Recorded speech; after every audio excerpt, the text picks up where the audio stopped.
Well, let me give you my view of what happened January the 6th. And we're here. We're here.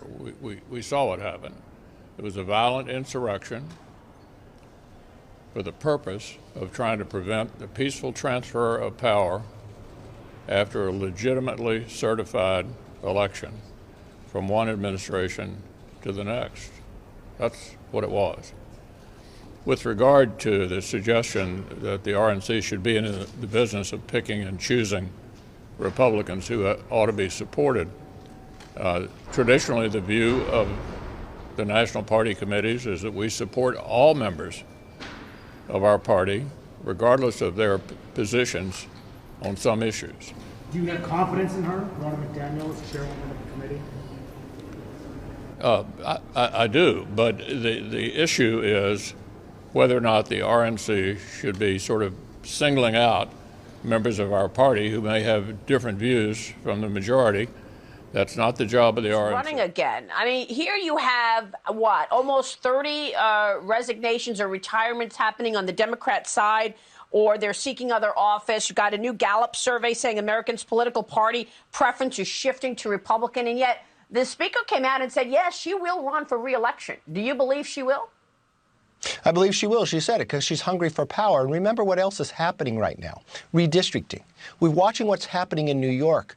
Well, it's so egregious that forever gerrymandering would be known as Jerry Nadler's district. Well, they're actually picking who they want. Well, they're going to steal another 4 seats. The reason why Nancy Pelosi announced she's going to run, and now they're stealing elections in different places by redistricting and gerrymandering these, she believes she can win, even though overwhelmingly the public says they want to change. They want a secure border. They want to end inflation. They want safe and secure streets.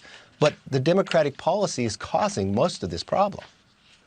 Yeah, we've got this map here. And by the way, President Trump reacted to this, saying that the Republicans are getting, and here's what the President Trump said, Republicans are getting absolutely creamed with the phony redistricting going on all over the country. Even the fake New York Times is having a hard time believing how ridiculous things have gotten. This is the map that New York has been redrawn to give more territory to Jerry Nadler. How does this happen? Well, you know what has happened? You had Eric Holder and Barack Obama go in through the last decade and run Democrats, left-leaning Democrats, for state Supreme Courts. And they're upholding this egregious maps. Even the left-leaning Brennan Center says this is wrong. 538 says it's egregious. Nobody stands with this map except the Democrats. And it's interesting that they started doing the extreme gerrymandering after Nancy Pelosi announced she was going to run for re-election. They cannot win on their merit and their policies, so now they want to rig the system to be able to keep control of the power. That is why we need everybody to join with us. Go to firepelosi.com. Do not allow this to happen. Let's make sure we have a fair election. Not only do we have the D.C. jail, which is the D.C. gulag, but now we have Nancy Pelosi's gazpacho police spying on members of Congress, spying on the legislative work that we do, spying on our staff, and spying on American citizens that want to come talk to their representatives. This government has turned into something it was never meant to be, and it's time to make it end. What do you say to former Vice President Pence, who calls your plan, which he associates with Donald Trump, supporting it, which is supporting your plan, your Bannon-Navarro sweep, as wrong and un-American, sir? Yeah, well, I'd love to do an intervention with Mike Pence to get him out of the orb of Mark Short. Let me reemphasize this point that you played, Ari.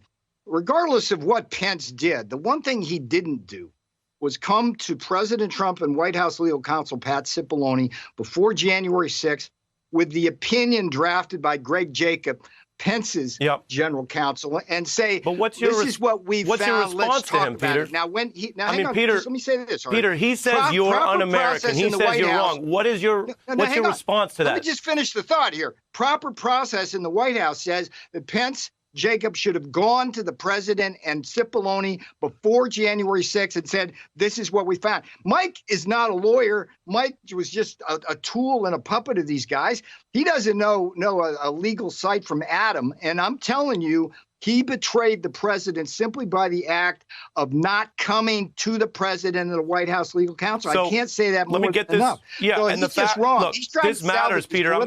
I'm trying to do my job here and make sure, Peter, trying to make sure we understand. Yeah. So your response is that you maintain to this day, you just think Mike Pence is wrong, doesn't understand the law or the Constitution. That's your contention. Yes, and look, here's the thing. Ari, you're a lawyer. I've done a deep dive on the legal opinions on this. The worst you can say about this is there's disagreements over what's the law on this. Okay, you cannot assert on the Pence side, as he has done unilaterally, that President Trump was wrong.